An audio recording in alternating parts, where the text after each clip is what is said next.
The Supreme Court of the State of Colorado is now in session. Chief Justice Coates presiding.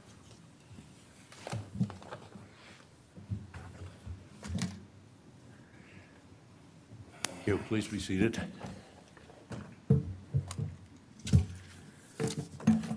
I see the first case on our docket this morning we have styled in a number of different ways, but I take it this is an appeal from an order granting a writ of habeas corpus, so we'll call it Coffman versus Diehl. We've got it set for 1 hour. Counsel, look like you're situated and ready to go. Counsel for the appellant, begin.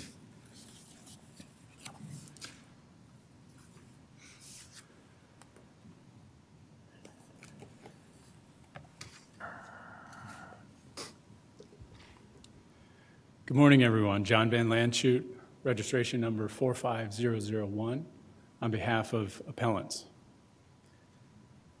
I anticipate that I will have some time, depending on questions, and I would like to reserve any remaining time for rebuttal. And that's fine, but of course you'll keep track of your own time. Thank you. May it please the court. This case presents a time computation issue and is specific to the mandatory parole scheme. It addresses the question of a statutory provision which discharges the prison component of an offender's sentence when the offender reaches mandatory parole. The question before this court is, when an offender reaches parole and discharges the prison component of their sentence, must the discharged prison component be included in the Department of Corrections calculation of the one continuous sentence? The district court determined that it must, and we are asking this court to reverse the district court. We suggest the following rule. For purposes of the one continuous sentence rule, only active sentences may be included. This rule is implicit in the one continuous sentence statute because the statute contemplates commitment to the Department of Corrections. And the rule is appropriate for two reasons. The first is that the plain language of the statutory provisions addressing a felony sentence and the one continuous sentence rule clearly state that the prison component is discharged. If you get into the statutory construction, statutory interpretation, canons of statutory construction further support this notion that only active sentences apply to the one continuous sentence. Mr. Van Landshut, good morning. Let me ask you, define for me a discharge. What does discharged mean with regard to this sentence? Is there any circumstance, first of all, what's all contained in the discharge sentence and what does it mean? Under the mandatory parole scheme, there are two components: the prison sentence and the mandatory parole component. No, what I'm talking about of the discharge, does that include the time the person actually spent in prison, good time, earned time, all of that? Is that what's included in that discharged? Yes, and I appreciate the question. I was trying to get there. Sorry. When an offender discharges the prison component, then essentially everything related to that prison component is discharged.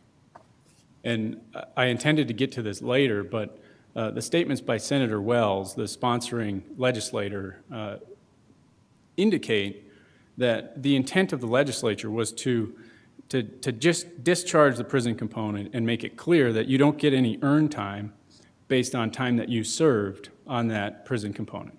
Because it's discharged, you're now serving a new component. And so our position is that when you discharge the prison component, there's no reason to calculate parole eligibility as to that component. You will never serve another day on that prison sentence. So you don't get good time, you don't get earned time. There's no reason to calculate anything with respect to a discharge provision. Let me ask the question a different way, and it's probably my confusion. If the person is sentenced to, say, 10 years in prison and they are released at 5 and have 5 years of parole, somehow that 5-year sentence that they serve satisfies a 10-year sentence. So I'm assuming that that calculation, how is that calculation made then? I mean, are they taking into account good time and earned time in doing that? When they are calculating the offender's prison component, they take the 10-year sentence and they apply whatever good time is statutorily applicable. Generally speaking, it is a 50% reduction. So they would determine from day one that an offender will become eligible for parole at 50% of the 10-year sentence, so at 5 years. Earned time may factor into that, but for purposes of this appeal, it's really specific to good time because Diehl received a substantial amount of good time based on a discharge prison component. Okay, so I'll leave you alone after this. So is there anything that could happen after that sentence is discharged that that person could lose their good time? They go out and commit a horrific crime, completely fail on parole. Is there anything that can happen that they would then lose that good time? Well, our position is that when they are released to parole, that good time is used up because Right. they have reached parole. I'm not aware of a circumstance where they could lose the good time because at that point in time, the sentence is done and any good time that applied to it is just gone at that point. So I fibbed. Can I- Apropos. Okay. Can I ask a question about your use of terminology here? Please. So you're referring to good time. Or are you referring to the 50% reduction, or does this prisoner really, for some reason, fall outside the 1990 scheme and actually get good time? I am referring to the 50% reduction by statute. So I'm not referring to any good time that was specifically given by the Department of Corrections. It's just Under a different scheme. No other scheme applies. That's correct. We're only talking about the mandatory parole scheme, which generally applies a very basic calculation of good time. Okay. And part of the reason I asked that, maybe not to throw you off your order of progression here, is so do the sentences here involve different parole schemes at all, or is this all under the same parole scheme? These are all under the same parole scheme, and thank you for the question. Also, the parole scheme that we're dealing with here is precisely the parole scheme that this court was dealing with in People v. Luther. So we are only talking about the mandatory parole scheme for sentences committed after July 1 of 1993.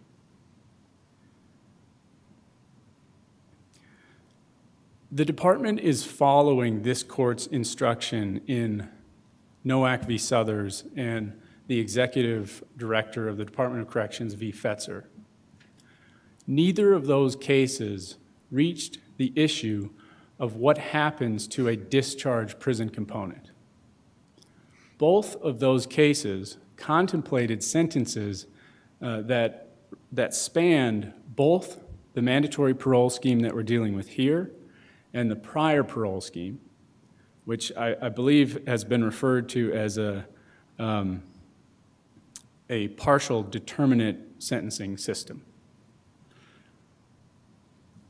Counsel, you mentioned, you started by saying the plain language supports you. I'd like to hear your argument on plain language.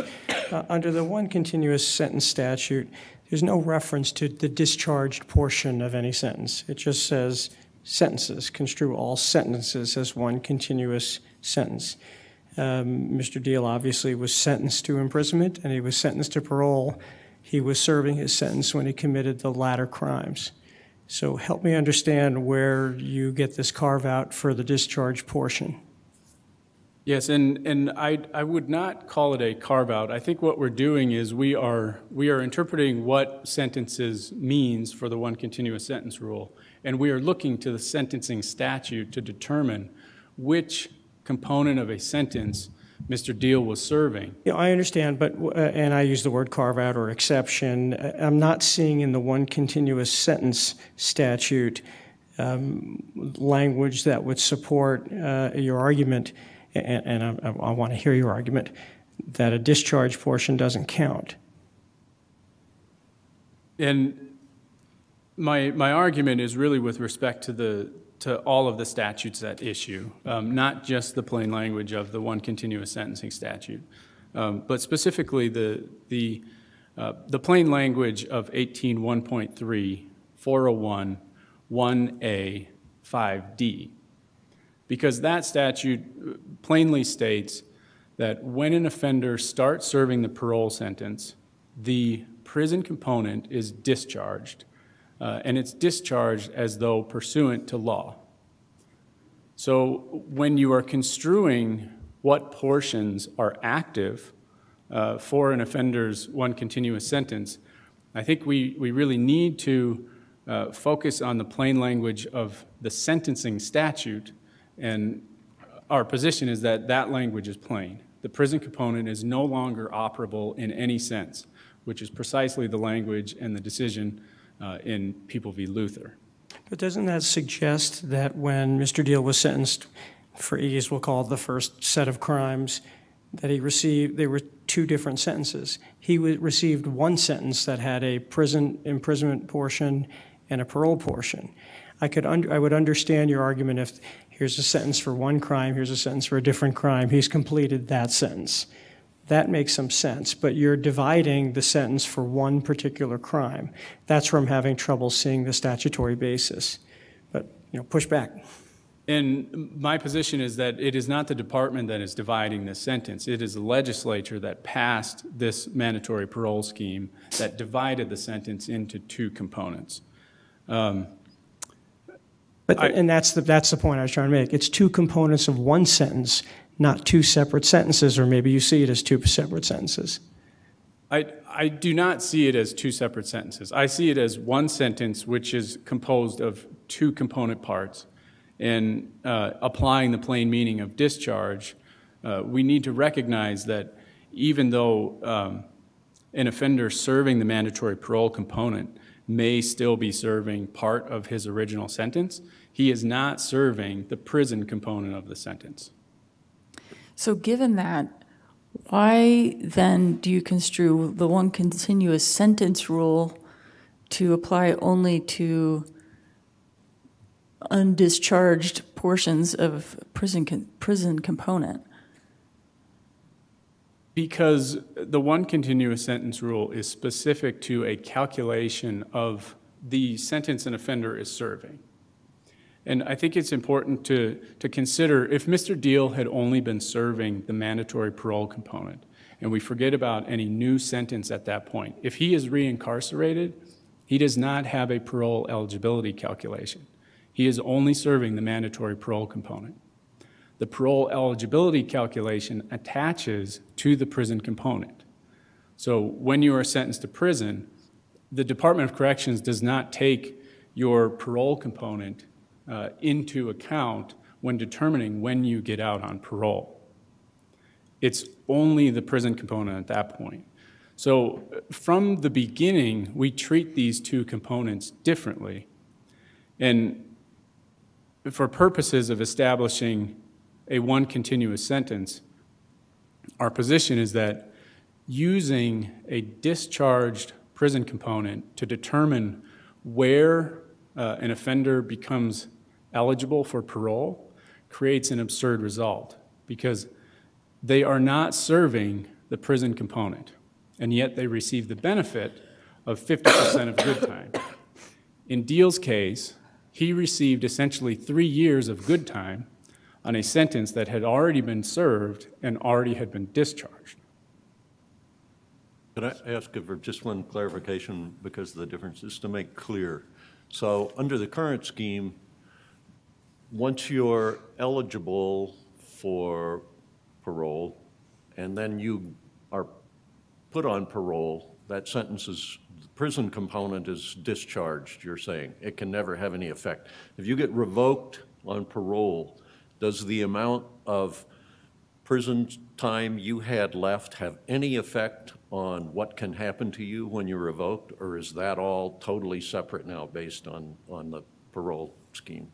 It has no effect on how much time you will serve in the Department of Corrections. And I should state that there is an exception. If you are serving an indeterminate sentence, potentially you could be returned on a sex offense to continue serving some of your prison sentence.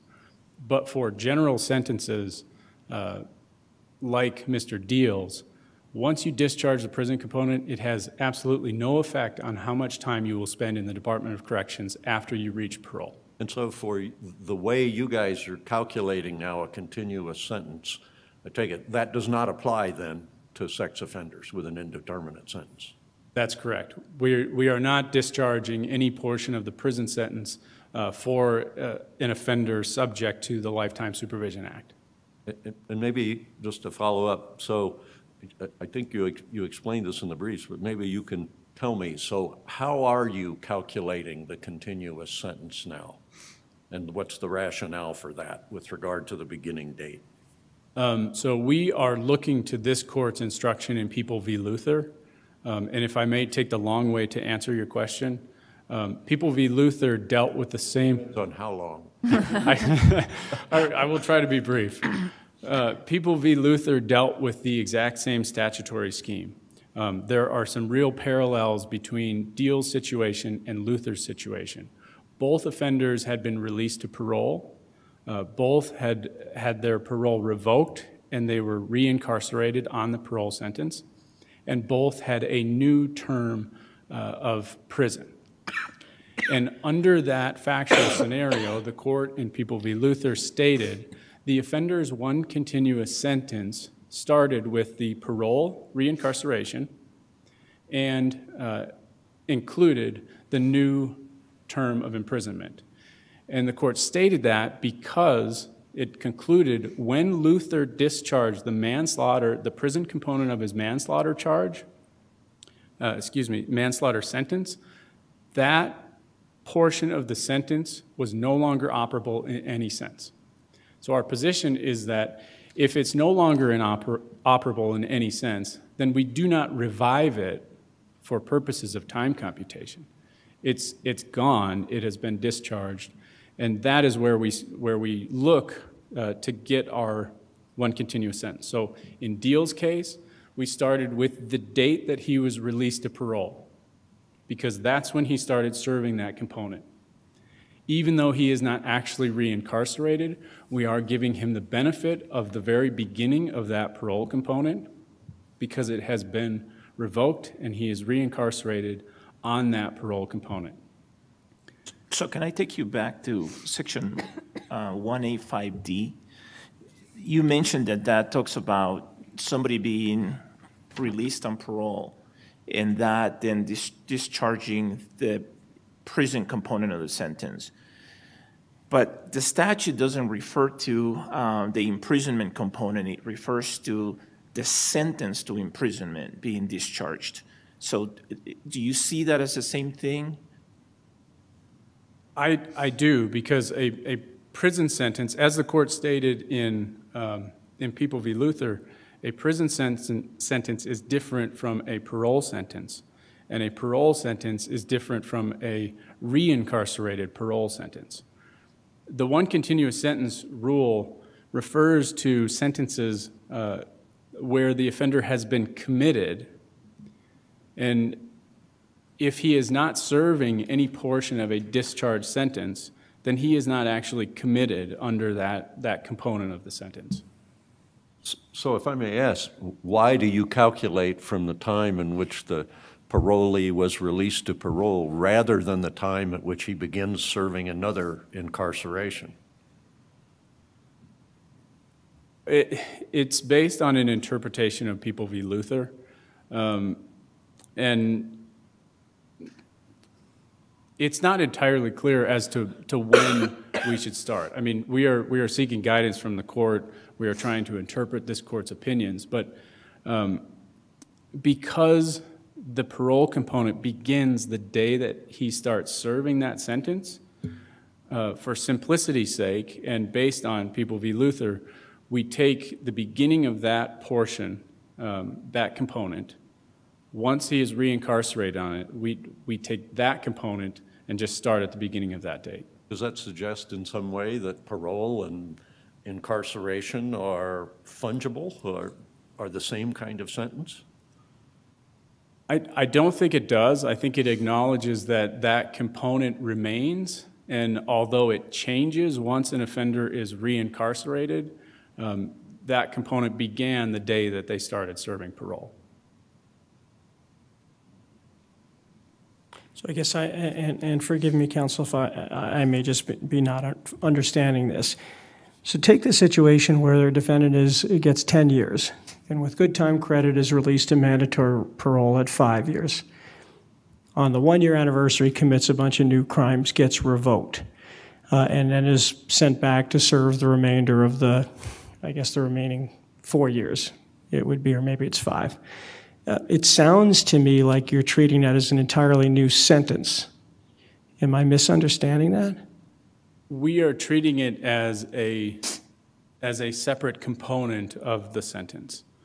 So our position is that because the prison sentence is discharged and they will no longer serve another day, we only look to the component that the offender is actually serving at the time that they are reincarcerated. So, but on that theory, and I guess this picks up on the Chief's question, wouldn't it make sense for you to start running the period at the time the defendant is reincarcerated as opposed to the date of release to parole?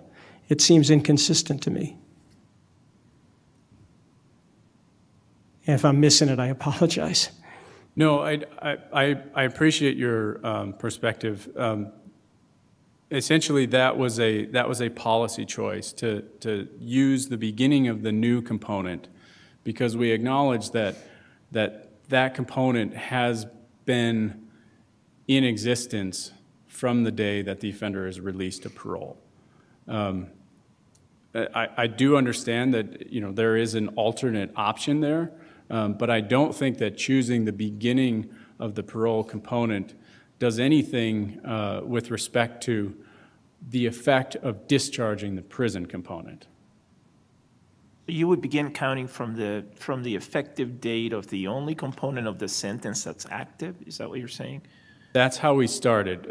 We determined when the earliest active component began, and that marks the beginning of the one continuous sentence. Because in Diehl's case, he was actually serving that component when he was reincarcerated and resentenced.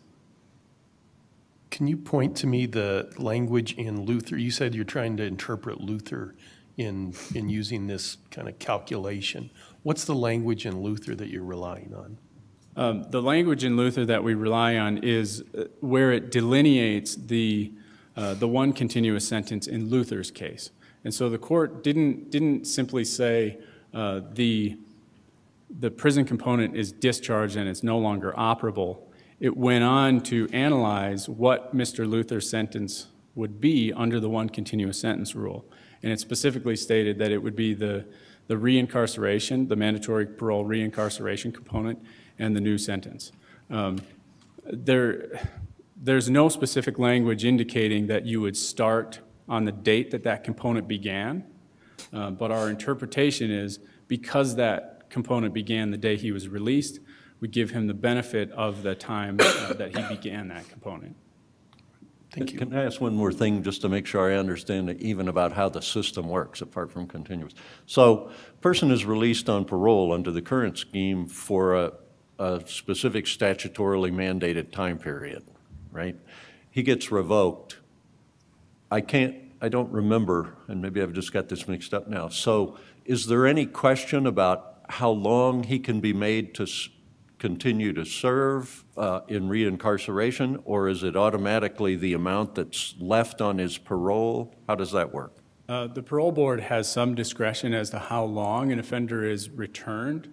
But they cannot return an offender any longer than the remaining time on a parole component. Okay, so it can be shorter, but up to the time Yes. that he's got left on his parole. But that's it. That's the way his reincarceration is measured, is based on his parole time and what's left on his parole time. That's correct. Any remaining time on the prison component is discharged and cannot affect the offender's reincarceration. Could I ask you one other question while I've got you tied up here?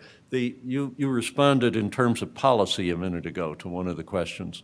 You know, I haven't heard you really argue it here, but early on, you know, since whatever, Price, Broga, I think we repeated all this in Fetzer, we have made a point of saying we will defer to the discretion of the corrections in calculating time in such a way that it makes administrative sense unless they're actually violating a statute.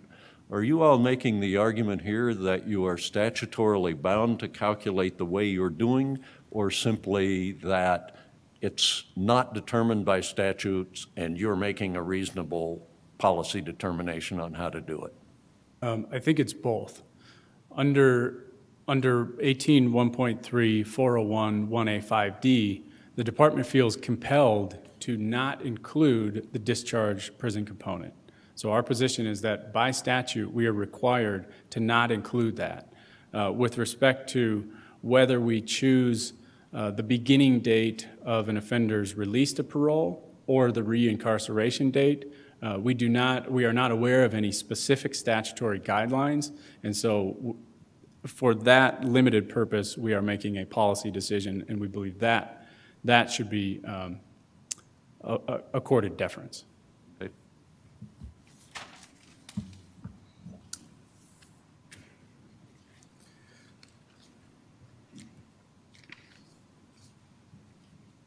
So my time is getting relatively limited. I will just kind of conclude with some statements, and then I would like to reserve any remaining time. There is no reason to distinguish between the full discharge of a sentence and the discharge of a prison component. The meaning of discharge is plain. It is terminated, it's eliminated. As this court stated, it's no longer operable in any sense. There is nothing in NOAC or Fetzer to suggest that this court's analysis in People v. Luther was improper. And People v. Luther specifically addresses the statutory scheme and the sentencing structure that we have before the court today. But Luther was a different issue, right? I mean, Luther's concern was consecutive mandatory parole periods, if I recall. It did not address the issue before us. It was not a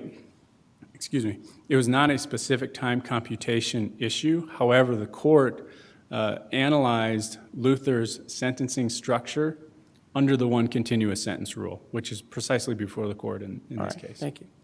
And with that, I'll reserve any remaining time. Thank you. You may.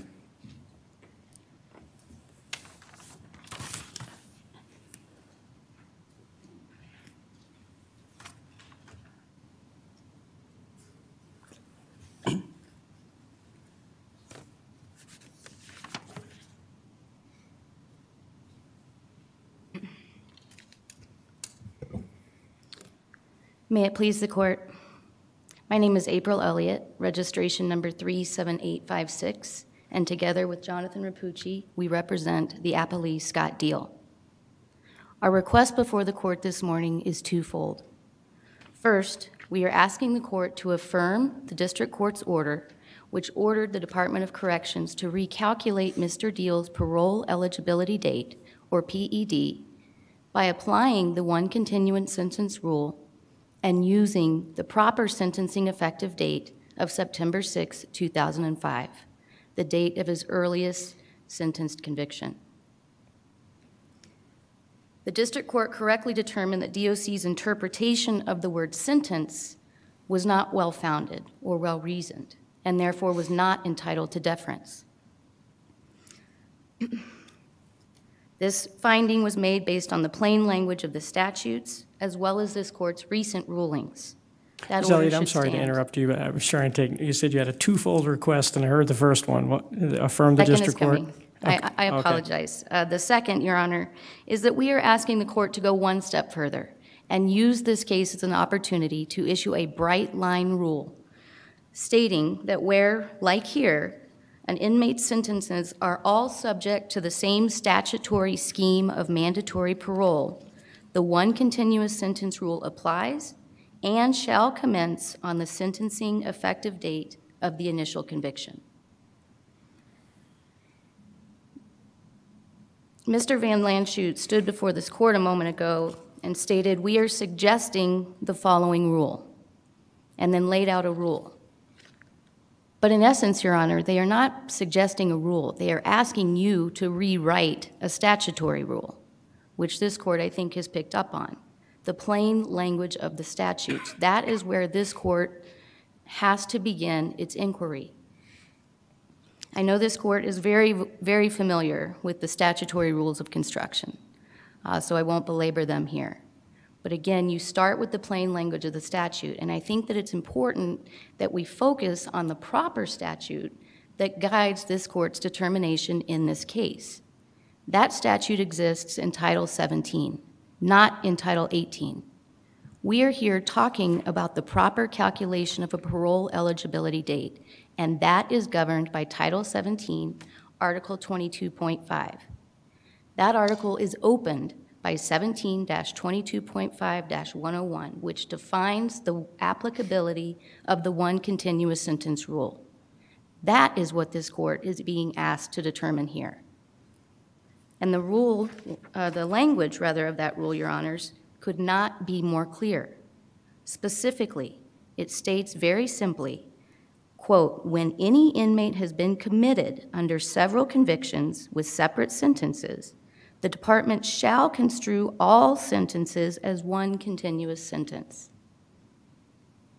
The question now, raised from my understanding for the first time by the Department of Corrections, is basically a suggestion that the word sentence is ambiguous, and it's not. Sentence is, the definition of sentence can be gleaned from what has been discussed today, 18-1.3-401-1A5A, which mandates that a court imposing sentence for a felony conviction must impose two components. There must be an incarceration component as well as a mandatory component. Those are not, as appellant suggests, two separate sentences. They are not, as the Department of Corrections suggests, being divided by the legislature. They are two components of one sentence. Good morning, Ms. Elliott. In 1A5D, the legislature referred to sentence to imprisonment as separate from the parole component. So in that particular subsection, it seems that they're referring to the component of imprisonment as a sentence of imprisonment. Okay? Does that, what does that do to your argument, that sentence means both components? I don't think that it does anything to my argument, Your Honor. I think that that's a matter of verbiage. I think it's been well recognized in case law as well as statute that a sentence is comprised of two components. The fact that they say a sentence to imprisonment, I think still simply refers to the incarceration component of a felony sentence. Does that answer Your Honor's question? It does, thank you. Could I follow up on that just a second? Certainly. You dwelt, and rightly so, I think, here on the fact that we're dealing with only one parole scheme. So we don't have some of the same problems as we've had over the course of my entire career. But does it make a difference with regard to the, and you're arguing that sentence has one meaning, that's a plain meaning, and we can't go beyond that. Does it make a difference that the one continuous sentence rule was enacted by the legislature and has continuously been in effect during a time that spanned many different meanings of sentence?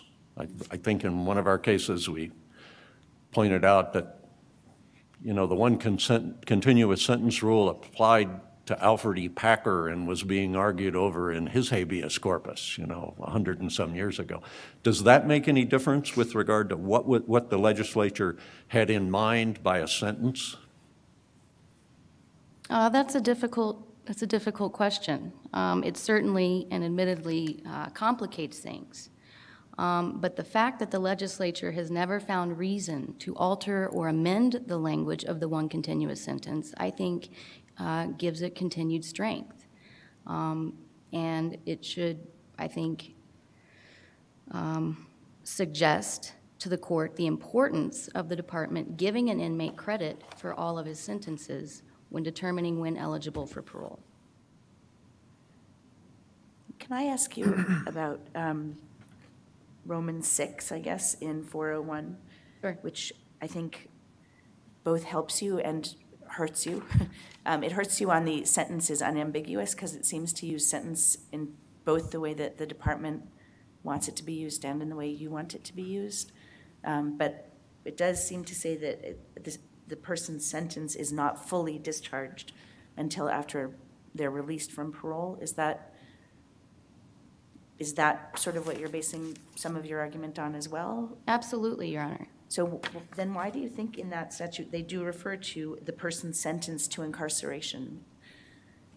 Again, I think that we're getting into semantics. I think a sentence, we stand here today and say a sentence is comprised of two components, right? And then the logical next step, or explanation rather, is there is a sentence to imprisonment and there is a sentence to parole. Those are both sentences. They're just served in different manners. Both of those comprise a felony sentence. So whether we stand and call it an incarceration or a sentence to incarceration or an incarceration component, those are one and the same thing. But a sentence, and I think that this subsection 6 is helpful because it does indicate that a sentence is not deemed to have fully discharged until both components are served. And I can tell the court, as a practical matter, that is exactly what happens. So, for instance, and this is part of the record, on Mr. Diehl's time computation sheet, when he was returned to prison in 2011, and when he was subsequently sentenced, and even to this very day, all 6 of his sentences, all 6 case numbers remain on his time computation sheet. Those sentences have not discharged. Mary Carlson testified at our hearing on October 20th, on the show cause hearing, that Mr. Diehl's sentences in his first 3 cases still have not discharged, and that when he is subsequently released to parole, which happened just a couple of months ago, he would be still serving parole on those 3 sentences. These are very much active sentences. They have not been discharged. And so I think what the Department of Corrections is attempting to do is use this to their benefit. Well, we're not going to include the incarceration component because that's discharged. So once Mr. Diehl was returned to the custody of the Department of Corrections to serve his parole term, and the department is required to recalculate his PED, Mr. Diehl has now lost 6 years of credit that he served from 2005 to 2011. In addition, he lost all good time, all earned time. All of these numbers are removed from the calculation of his parole eligibility date, which essentially pushes his PED out even further because he's losing credit for time served, while at the same time being required to continue that parole 7 years later upon his release. So I think it's difficult for the department to say that these sentences have discharged when in fact they very much are active. You said losing the good time and earned time. I've been kind of interested in that area. Are you saying that he can go back and serve the remainder of any unserved on the original part of the sentence? Or do you agree with the AG's argument that it's limited to the amount of time that he's been sentenced on parole? If he is released to parole and revoked? Right. Then that's correct. He cannot serve any more time. And I would posit to the court that that was the point of writing these statutes in 1A5A, 1A6, to suggest that once you are released to parole, the incarceration component is in fact discharged, meaning you cannot be subject to serving more time on the incarceration component should your parole be revoked. You are subject only to serving the time remaining on your parole. Then my question, I guess I don't understand your premise that they lose good time then. Can you explain that to me? Well, and I didn't mean to suggest that as a premise. That is what I have been repeatedly told on these cases by time computation, not only in Mr. Diehl's case, but in a number of others, that once an inmate is returned to the Department of Corrections, all good time, all earned time that was accredited to that inmate prior to their release is gone. Well, let me give you a scenario. Let's say he's sentenced, a person is sentenced to 20 years in prison and they're paroled at 10 years with 5 years left. Regardless of what they do, okay, so it's... With 5 years left, 5 years to serve on parole? Parole, 5 years of parole. Okay. So 20-year sentence, serve 10, 5 years parole. When they go back, regardless of what they did, they can only serve 5 years. Right. So I guess I don't understand the loss of good time then. Are you just basing that on what has been said? I understand. The loss of good time is applicable. The good time and earned time that is lost with respect to the calculation of their new parole eligibility date. It no longer factors into the calculation according to the AG. But haven't they received the benefit of that by having 10 years taken off the sentence? I mean, wouldn't that be a double count then? I don't know that I would agree with the phrase 10 years taken off the sentence. They were released to parole at the discretion of the parole board based upon a number of other factors, not simply earned time and good time. I mean, the release to parole is solely at the discretion of the parole board. Right.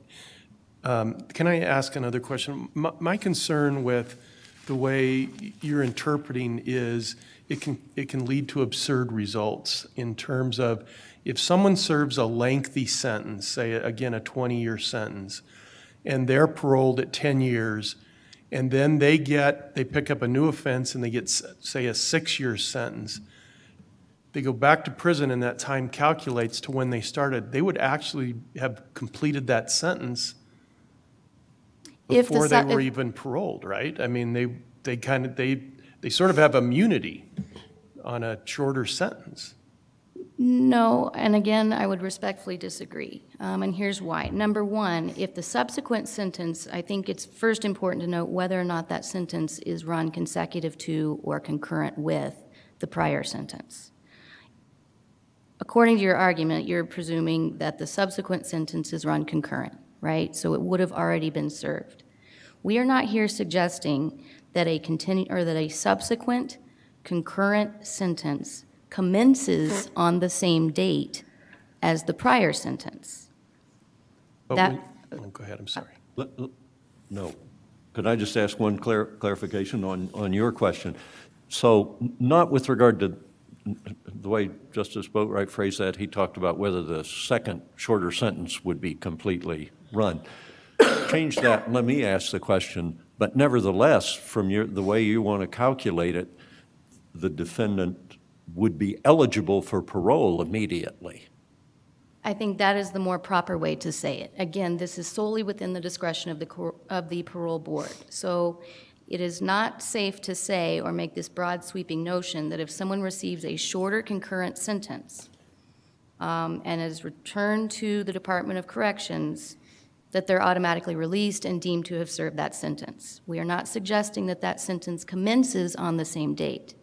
That person could still serve the entire 6-year term. Again, he may be eligible for parole at the outset of his reincarceration, but that, again, is totally within the discretion of the parole board. It does not mean that he's automatically released and receives some major windfall. And maybe I could just follow up one then. Does that, and I take it that was your opponent's argument partially, does that make any difference in terms of what does that suggest anything about what the legislature would have intended in using these terms? That the situation you're talking about with your client, I guess, a longer sentence, actually released to parole, now revoked and brought back in, followed by a shorter sentence. If you calculate it, if I'm understanding this right, the way in which you're suggesting from his initial incarceration date, even on a sentence, the incarceration portion of which has now been fulfilled, he would actually be eligible for release sooner than if he had no prior convictions at all. In certain circumstances. And you said that if it was a consecutive sentence, it would be different. So what's the basis for that? Well, the basis for that is Justice Boatwright's example contemplated a 10-year or a 20-year, let me see if I can remember this, a 20-year sentence. The person serves 10 years, and please correct me if I get this wrong. The person serves 10 years prior to release to parole, commits a new offense, comes back, and is sentenced to 6 years. If that 6-year sentence is run consecutive to the first, then he would begin that sentence on the date of sentencing. It's not running concurrent with the prior longer sentence, or I think is being suggested, having been subsumed by the first longer sentence. Is that a fair? Yes, very good. So you infer that from the one continuous sentence statute, the plain language of the one continuous sentencing statute? Infer what? That's how it would work. If it's consecutive, it would work differently than if it's concurrent, right? Correct. I think the other, well, let me just returning to my argument. I do think that the statutory language here, and again, the governing statute is in Title 17, Article 22.5, the one continuous sentence rule. That is what we are here to determine. When does that calculation begin? And it is our very strong argument that that calculation begins on the earliest sentencing effective date. I think what the AG or what the Department of Corrections is attempting to do here again is to ask for you to write in a number of exceptions that simply are not there. They are asking you to assume, give me one moment, please.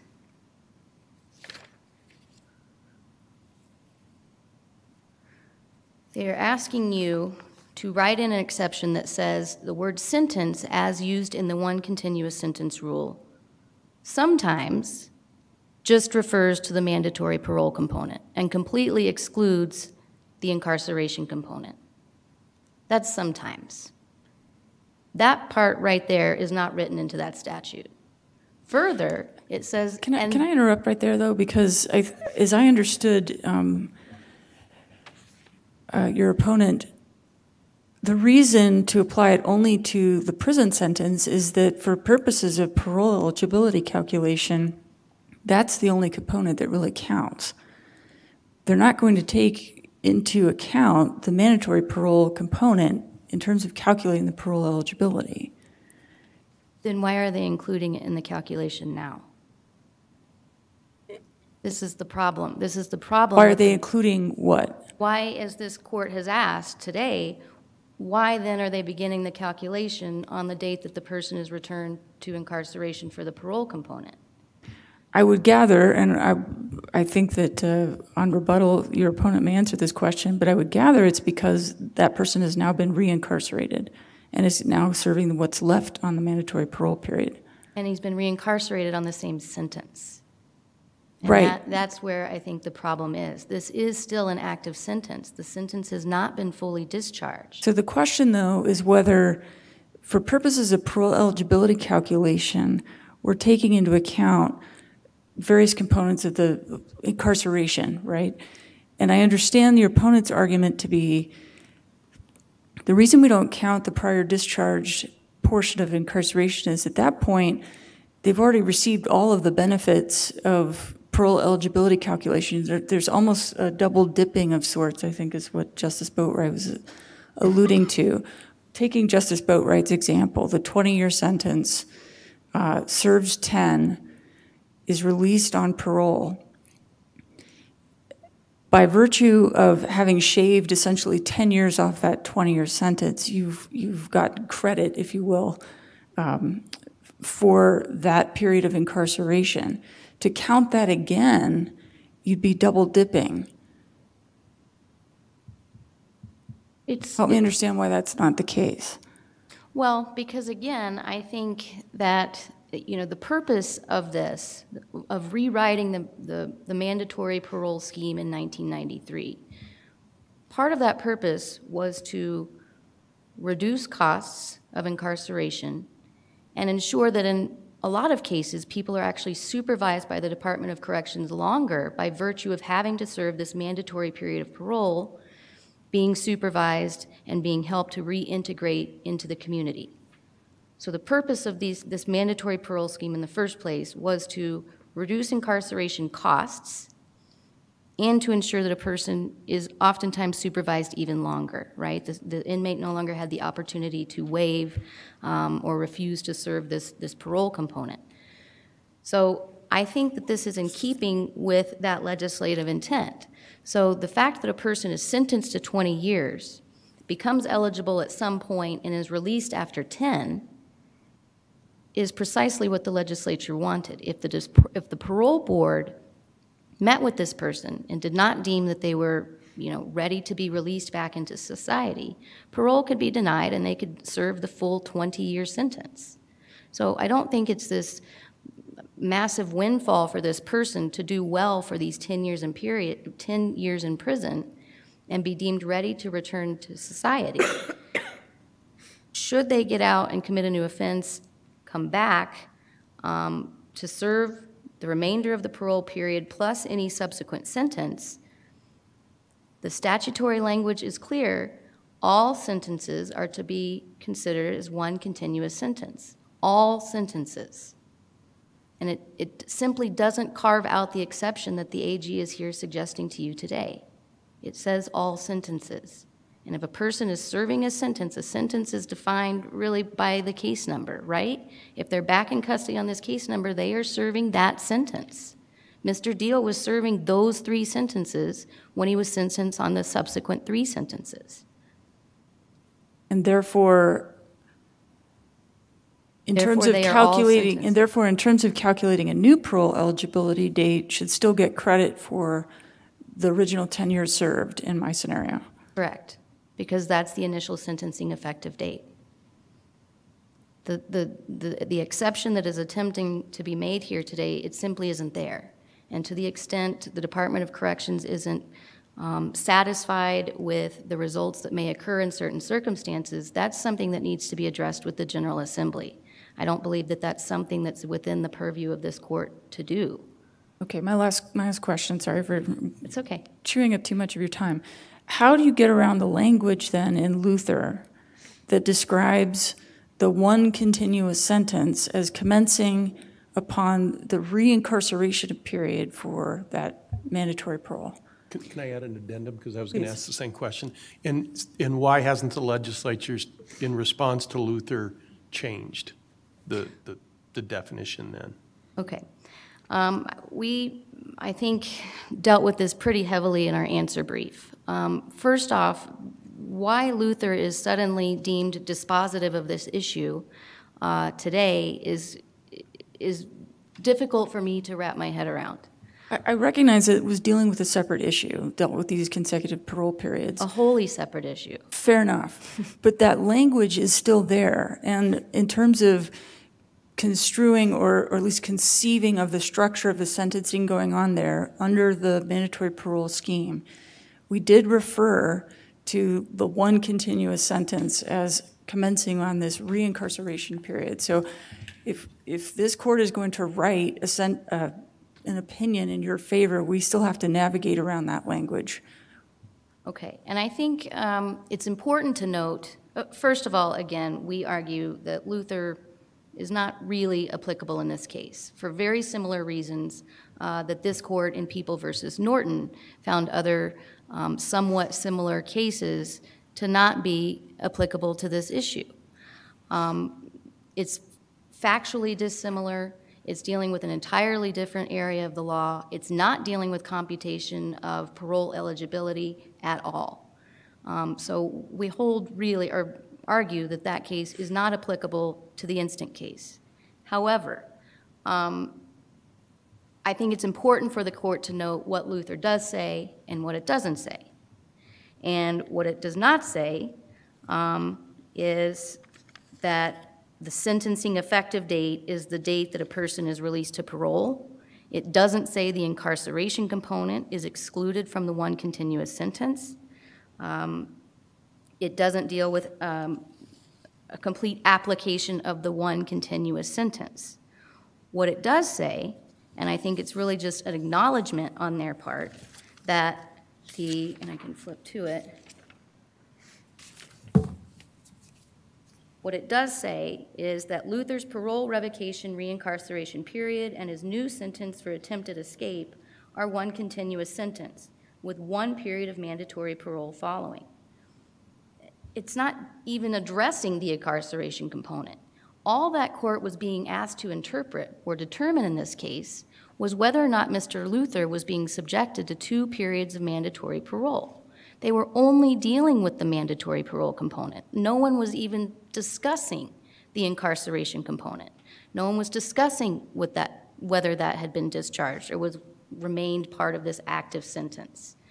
I think that this ultimately amounts to dicta in this case. I mean, the holding in Luther was that he was not being required to serve 2 mandatory periods of parole after finding that the statute being raised wasn't even applicable to him. They found that the district court didn't have jurisdiction, and then they found that the statute didn't apply to him because his reincarceration period was not a period of parole, which is somewhat confusing, but that ultimately was the holding. It was not that the one continuous sentence rule commences on the date that a person is reincarcerated for parole. Thank you. So, I mean, to maybe oversimplify this, is the bottom line of your position that from September 6, 2005 forward, Mr. Diehl was consistently serving a sentence for the 3 crimes and then the latter 3 crimes. There was no break in the service of sentence, and the one continuous sentence rule says treat that all as one sentence. End of story. Is that pretty much where we are? Yes. Okay. And I think that's further supported again by the fact that he is still on parole for those first 3 sentences. They are still active. And we've talked, I mean, we've heard language, some of the questioning and some of the commentary about credit and getting credit and double counting. Is there really an issue of double counting and credit here? I mean, we're just talking about calculating the date at which the parole board first gets to decide whether this man gets discretionary parole. Absolutely. So does it make, and I'm not trying to ask a rhetorical question, I'm truly trying to understand, because I'm puzzled as to what the language credit and double counting here. I mean, he served 1 sentence for all these many years, and we just in your view, we just calculate an eligibility date, and then it's up to the parole board. Correct. And again, forgive me, I'm just making sure I understand. And the issue about the possible windfall that we've kind of referred to, NOAC addressed. There's no windfall here because the parole board could say, no, you don't get out. Yes. Okay. I have 1 minute remaining, Your Honors, and I would like to use that to impress upon you, and I'm sure that this hasn't been lost on you. You've dealt with this now 3 times in the past 4 years. DOC has conceded in this case that over 3,000 inmates are affected by this court's ruling. 3,000. That's 3,000 lives hanging in the balance, 3,000 people filing pro se petitions for mandamus and habeas. Those are all being stayed in the district courts presently pending this court's decision in this case.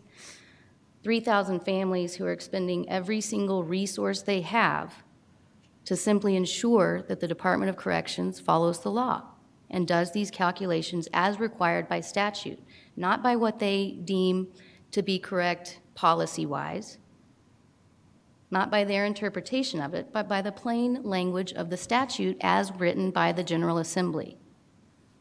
So if the DOC is not satisfied with that, they need to take this to the General Legislature, not here. Thank you.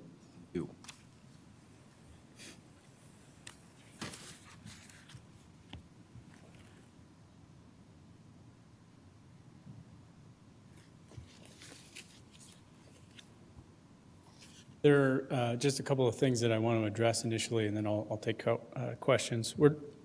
First of all, we're not asking the court to rewrite any statutes here. We're asking the court to give effect to the sentencing statute, which states that the prison component is discharged.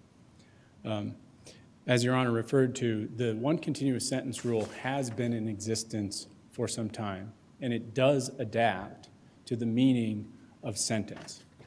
And the meaning of sentence in this case is derived from the sentencing statute 18.1.3.401. And that statute specifically states that it is two components, and one component, the prison component, discharges.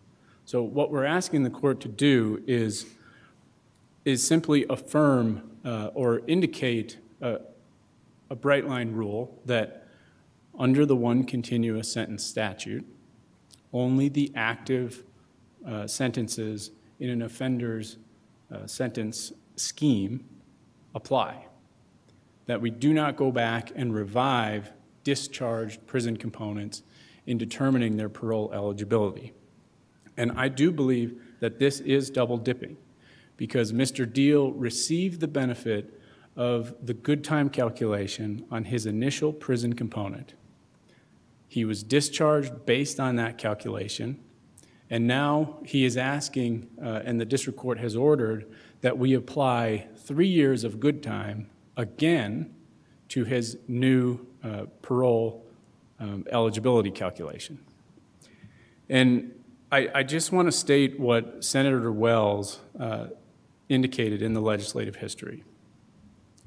The second provision makes it clear that when you are released on parole but put into that second mandatory sentence, the parole sentence, the first sentence is eliminated. Any balance of the first sentence, and you are just under the mandatory parole provision of the second sentence. The need for doing that is because, as you recall, we are not granting any earned time. That was the legislative intent of discharging the prison component. Once you receive the benefit of reaching parole eligibility and being released to parole, you are not losing any earned time. You're not losing any good time. It has been used, and you have received the benefit. Thank you. I think your time is up. Thank you. I appreciate the argument. We appreciate the argument of both counsels. Very helpful. The court's going to take a 15-minute recess.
Thank you. Please be seated.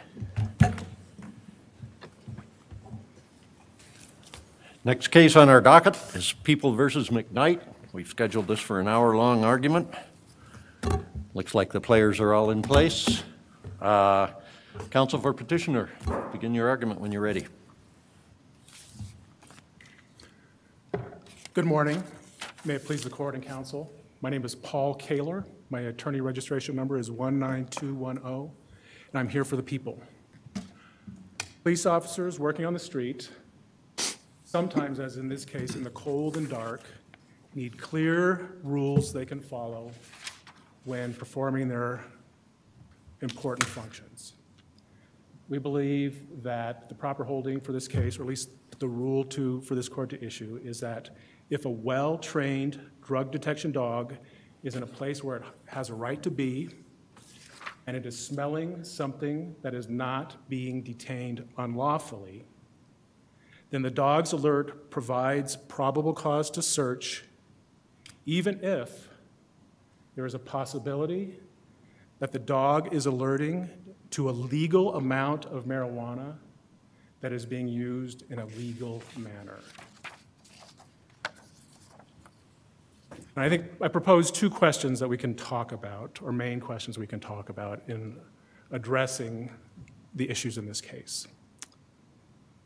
The first, I think, is fairly straightforward.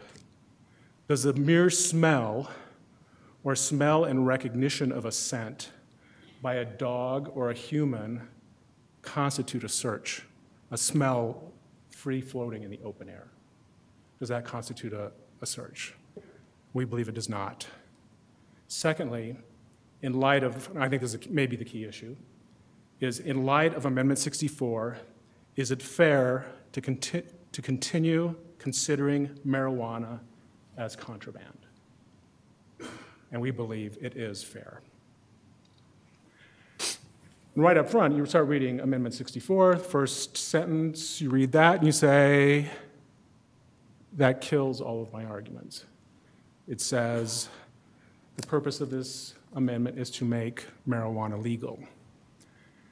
But we don't believe that you can stop right there. You have to read the rest of Amendment 64, which I think is about 3,500 additional words, which is unlike other constitutional rights that say clearly, the right to whatever shall not be infringed, no law shall be made. I think we're dealing with something quite a bit different. So to see if something is meant, first we have to look at the 3,500 words of Amendment 64.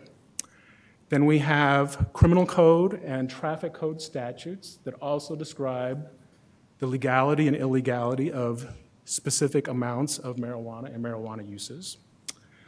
We have the retail and the medical marijuana codes, which are both extensive. We have several hundred pages of the Colorado Code of Regulations that also inform whether a particular amount and use of marijuana is legal. And then we have all these crazy ideas or crazy situations police officers in Colorado face concerning things such as place on federal land, which is a not insignificant, or federally administered land, which is not an insignificant portion of Colorado land. Marijuana is never legal for any use or any form. Both of our Ute tribal lands, never legal there. And then we have interesting parts of Amendment 64 that suggest that there is no sort of overarching privacy interest that we're talking about. One is the ability of local governments, and at least of that count from a couple of years ago, 200 say that they prohibit not the use or possession, but the selling or manufacturing of marijuana within their jurisdictional limits. There's other issues under Amendment 64. There's the remuneration issue. There's the age issue. There's use in public or private use, and then there's even weirder things, such as the ability of landlords, businesses, and employers not only to prohibit the use on their property, but the use by their employees on their own free time. And I think, well, as an employee of both the executive branch of state government and the Department of Law, there's an overarching policy, that prohibits my use as an executive branch employee. And there's an additional one saying, in case I didn't catch in on that one, the Department of Law prohibits it as well. In light of all these things, in light of all these factors that must be considered, I believe, in determining whether a particular use or amount of marijuana is legal under Colorado and therefore does not constitute contraband, it still is fair, it is not unreasonable under either the Fourth Amendment or Article 2, Section 7 to consider it as contraband for the purpose of unreasonable investigation to determine whether all these laws, including Amendment 64, are being complied with. So that's the main part of my contraband argument. There's another way. Mr. Kaler, good morning. Can I ask you to address, I have to say, I find this issue fascinating. Could you address the legitimate expectation of privacy issue? A lot of the case law say that the case law concluding there's no search on a dog sniff kind of start from the premise there's no legitimate expectation of privacy because the dog is only alerting on contraband. Here, at least, we have the possibility, as you conceded rightly, there might be non-contraband. Could you address how legitimate expectation of privacy factors in here? Well, two factors. One, a legitimate expectation of privacy. The defendant must have a subjective one to begin with. Marijuana, well, I would say there's an exception, methamphetamine labs. Marijuana has a strong, distinctive smell with which many people can recognize up front. People involved in black market marijuana are aware of that. Marijuana, black market marijuana, is often vacuum sealed in plastic, wrapped in aluminum foil. Masking agents such as dryer sheets and whatever else are used to prohibit that smell. I would say that there is no, a person could not have a subjective expectation of marijuana not being smelled. Also, too, dogs, everybody's had a dog, everybody that's known a dog, stretching back to the first time humans started interacting with dogs and, let's say, our partnership, dogs smell things.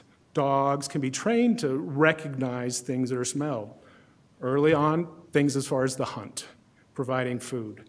Nowadays, a dog can be trained to smell marijuana. That's something that people in black market marijuana operations are using marijuana in prohibited manners, such as driving under the influence. That is something they are aware of. Therefore, that is something that is not a reasonable subjective expectation. Let's take the legal amount, whatever it's, got less than an ounce. That's all the person has of the car. It's stuck in their pocket in the trunk, and the dog alerts. Does that person not have a legitimate expectation of privacy? I think they have, well, I think if you look at the exact language, the key language of Amendment 64, it says, in effect, marijuana use as provided in the laundry list there is not unlawful, not an offense under Colorado law, and not a basis for seizure or forfeiture of assets under Colorado law. I think the expectation is not, Amendment 64's expectation is not an expectation of privacy. It's more of an expectation you will not be tried. And nobody in law enforcement, Colorado law enforcement, cares about people using marijuana legally or possessing legal amounts. It's not a crime. it's a waste of law enforcement time for that to occur. Doesn't Amendment 64, I'm not going to find it, well, Section 16.5C, I think, refers to a privacy interest. I think it's in legislative purpose, if I recall, but there's some reference to privacy. Yeah, and I think that's why you cannot stop reading at the first part. You have to keep following on. And even the legislative purpose talks about preventing, pardon me, I'm forgetting the exact language, criminal actors from doing that, protecting minors, protecting against driving under the influence. Even within the stated purposes, which I think cut both ways, there is an indication that marijuana is not being legalized across the board. And so is that, I'm sorry to keep interrupting you, go but so it is, in your view, even someone who has a legal amount of marijuana, there's not a legitimate expectation of privacy because so many uses are still illegal? Exactly. I think the expectation that a person can get from Amendment 64 and its authorization of all the other statutes and rules and regulations is that you will not be charged because it is not a crime. If you smoke it in your own home, assuming, of course, you own your home and your mortgage company or whoever doesn't prohibit you, if you're smoking in your own home, you're not driving under the influence, you can legally buy from a fully, highly regulated marijuana operation. You can do that. But everything else involving marijuana, an ounce plus a leaf, that's not legal. And there's lots of measures, obviously, above an ounce. If it is not specifically authorized, it's contraband, and there is nothing in Amendment 64 that prohibits reasonable searches and seizures in order to determine whether a use is a legal use. Can I follow up on that just a minute? Just with regard to Justice Gabriel's question, though, it does seem to me that you're saying, that is, with regard to those prior, both federal and Colorado cases, the rationale, was it not, as I think the lead opinion in the Court of Appeals suggests, is that commission of a crime, you don't have an expectation of privacy with regard to committing a crime, and therefore, if the only thing the dog could detect is criminal activity, then there's no expectation of privacy being violated there. You seem to be taking a different tack with regard to why there's no expectation of privacy. You're not arguing that the current situation, and with Amendment 64, that the rationale of Illinois v. Caballos and our cases relying on it would still apply that way. I think it still applies. I would say maybe I'm overstating my case a little bit. I think there is a sliver of permissible uses and amounts of marijuana for which there's a legitimate expectation of privacy. But when we look at reasonable suspicion or probable cause determinations, they don't have to do with slivers of possibilities of illegal uses. Probable cause is something less than certainty, less than beyond a reasonable doubt. It's vague, but the question is a dog alerting? Is there a reasonable probability that a dog is alerting to a substance that can be used illegally or is being used in an illegal manner? And so could I take it, what I think is the logical conclusion of that argument, and just tell me if that's what you're making, and that is, so if one has probable cause to believe someone is in possession of marijuana, then they have probable cause to believe he's committing a crime? Is that what you're saying, that broadly? Conduct further investigation to determine what's going on. That's the way. Well, please finish. Just to say, that's the way other states that have decriminalized marijuana. I realize there's statutory differences and different means, but the way other states have addressed this issue is that the smell of marijuana justifies additional investigation to determine whether the use and possession complies with their law. So I guess my question is whether that extends to the probable cause necessary for the automobile exception. The alert alone, if I'm understanding you correctly, would provide probable cause for that, not just reasonable suspicion.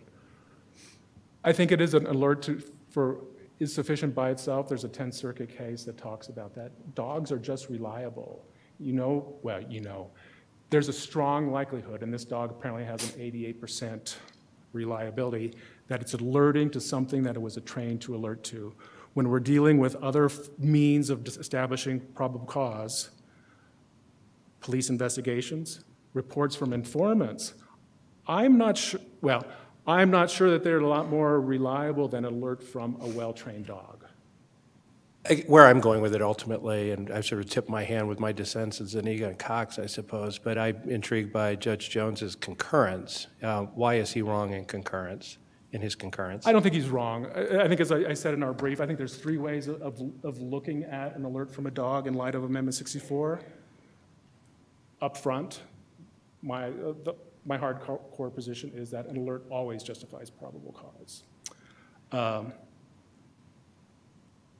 Second, an alert in light of Amendment 64 is less reliable, but probably is still sufficient to supply probable cause. And I think the last for all the reasons you've already discussed. Judge Jones is right. I say. That it is a factor that a police officer can use in determining whether probable cause exists to conduct a full-blown search. But it doesn't create enough ambiguity in light of all these other things you've discussed. I don't think so, Your Honor. I think you're right in your dissents as far as it increases the level of ambiguity, but ambiguity is just sort of an inherent nature of probable cause determinations from the get-go. Dogs, I'll submit, I think are probably less, an alert from a well-trained dog is inherently less unreliable than many other sources we use for probable cause determinations. Well, I'm not questioning the veracity of the dog, in a sense, right? They're all good points. I'm just more questioning, as I have throughout, what we should be doing with the information that we get from the dog in light of the potential for a false positive under state law, in the sliver that you're talking about. And so I guess what I hear you saying is that even with that ambiguity that you concede exists, we're still left with a fair probability, given all of these other potential violations, for there to be PC and Sure. off to the in light races. of what I see as suspicious activities before the stop here, and even if it was an alert to a legal amount of marijuana, he was driving a vehicle, and that should provide probable cause just from that. I understand. Thank you. I love divergences, but sometimes I get hard to get back on track.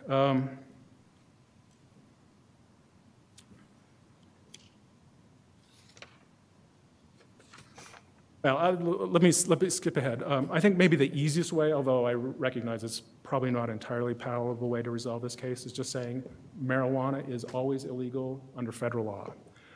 That is a clear guideline. In Krauss, the court said for something to be legal, it must be legal under both state and federal law. That's a clear line. And I think this is an issue of dual sovereignty. I don't think it's preemption. I don't think it's supremacy clause. We're in a federal situation, federal form of government. Federal government and state government may both regulate controlled substances. If it's illegal under one, that should be sufficient as far as constituting contraband. Let me provide a contrafactual situation. Say, for instance,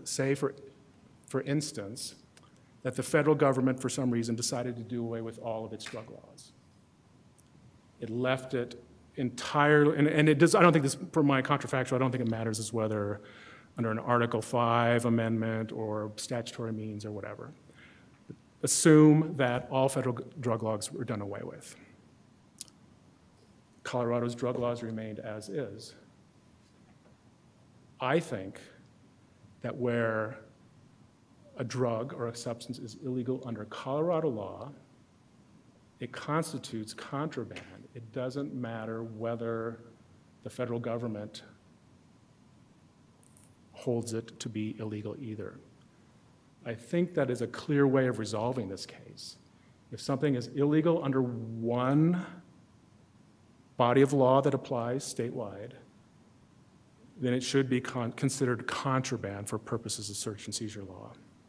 And just follow that up. So what does that mean if it's contraband for purposes of search and seizure law? Then that supports my hardcore position that an alert by itself constitutes probable cause to search because it's an alert to a prohibited substance. It also means, though, that a sniff is still never a search, right? Because Esparza would still hold. Right.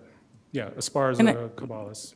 And I guess I struggle with that because you have also conceded in today's argument that there is some small sliver of lawful possession in which a person does have a reasonable expectation of privacy. So how is that reasonable expectation of privacy under the state constitution at a minimum preserved under that approach? I may have misunderstood in this sort of. I think the expectation under Amendment 64 is you will not be charged because there is no crime of possessing a legal amount of marijuana in a legal And therefore manner. it is not contraband. Right. Okay, and in those narrow circumstances that are lawful under Amendment 64, not contraband. Correct, Your Honor. Okay, and therefore it would seem to me that you have a reasonable expectation of privacy to lawfully possess what is non-contraband. Our argument is that it still provides probable cause to search because we are not, when a search is justified, does not require certainty. To clarify, I'm not talking about whether an alert might be a factor in probable cause to do a full-blown search of a vehicle. I'm talking about whether a person's lawful possession of marijuana under Amendment 64, so a non-contraband possession, still justifies a dog sniff in the first place. How is that appropriate?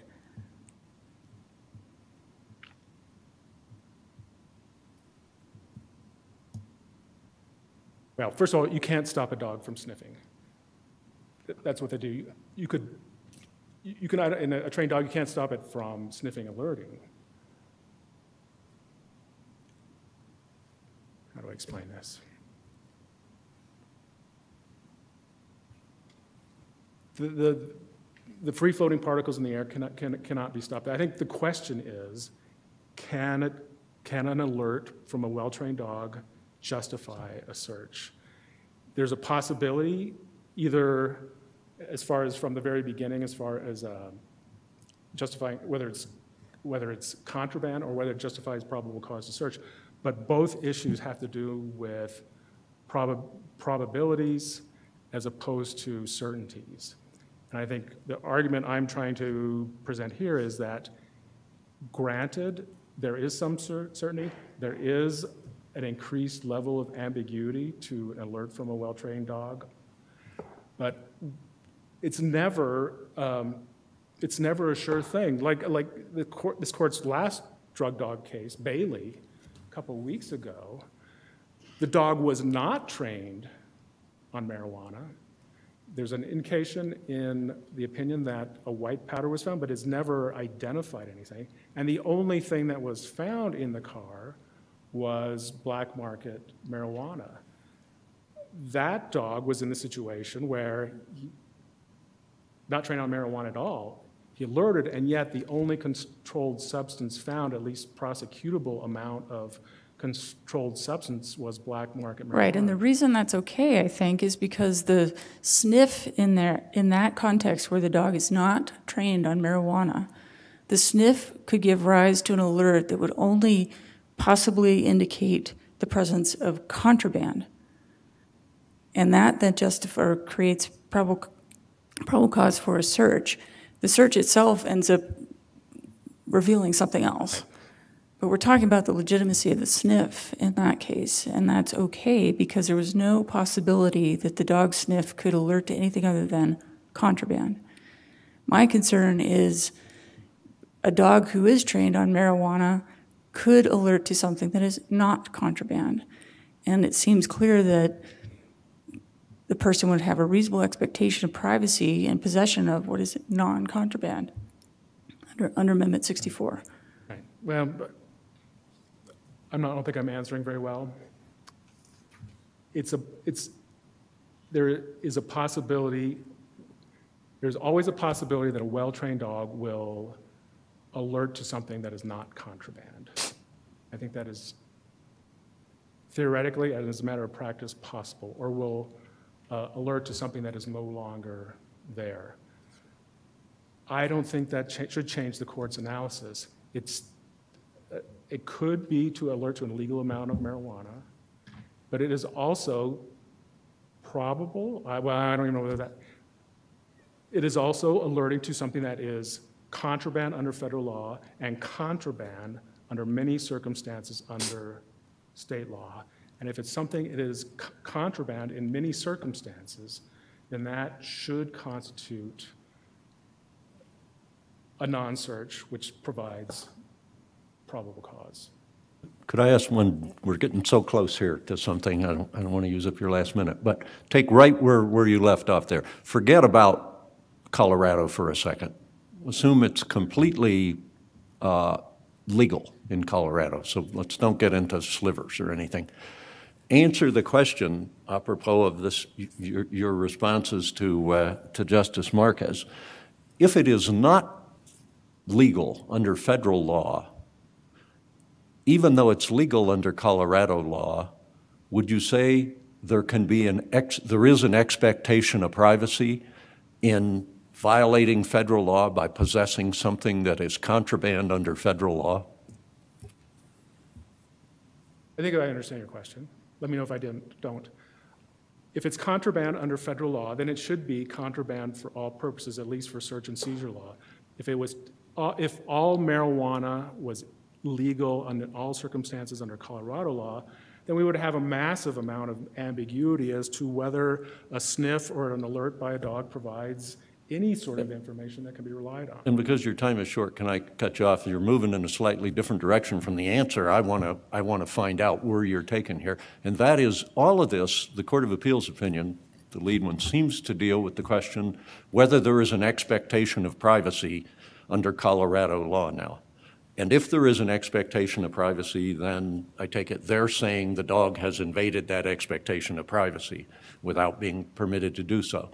I want you to answer the question, if it is a violation of federal law, can there be an expectation of privacy, even under the Colorado Constitution, that would be violated by simply finding out that someone has committed a federal crime? No. And I think that takes us, and that seems to me to be just where I want to see what you're arguing, where we're going with this, because that would be an argument more in the nature of Illinois v. Caballos, except it has overtones of preemption or whatever about it. But it seems to me that's where I want to do. So you want to be arguing, apart from slivers, that there just is simply no expectation of privacy? Right. And so your position is that you don't need any reasonable suspicion even to do a dog sniff around a car, as long as the stop is legal and as long as the detention has not exceeded a reasonable period of time. Yes, Your Honor. I'll reserve the remainder if I may. Oh. Yep, no, No, go save ahead. it, Go save ahead. it. Go ahead. Okay, thank you.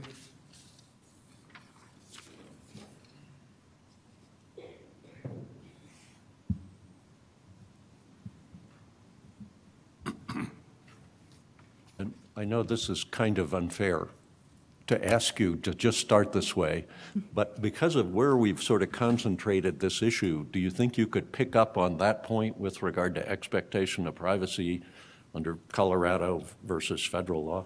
After you enter your appearance. Yeah. Sorry. I was wondering if you guys wanted that. You can even take a deep breath if you'd like. By the way. My time's running, so I'm John Plimpton. I represent Mr. McKnight.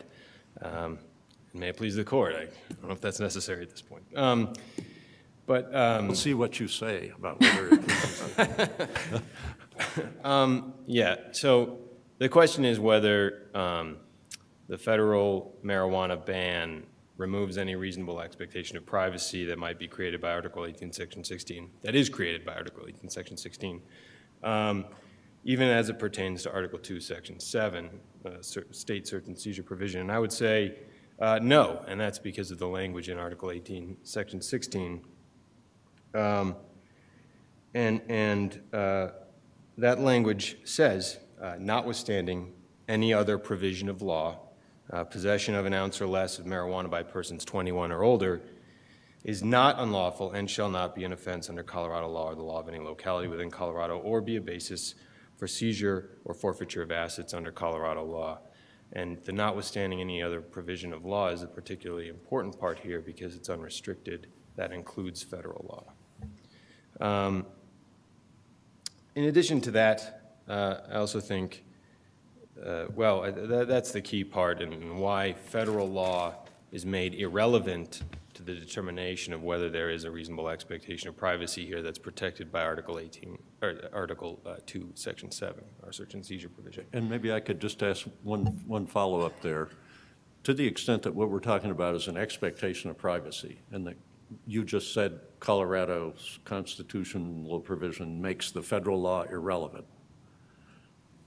If that is true, is there a preemption problem? Does Colorado allow something, does Colorado prevent the protection of something, of finding out a federal crime? And is that a hurdle or is that an impediment to No, there's no preemption problem because Article 18, Section 16 doesn't forbid the federal government from enforcing it doesn't purport to forbid the federal government from enforcing its ban on marijuana. It only, and it's entirely within the province of state law and the people of Colorado to do so. When I say the people, I mean the real people, not the prosecution. To decide that state and local law enforcement no longer has the authority to enforce certain federal law, and I think that's clearly what they've done here. And that is in effect what they've done here. Yes. Okay.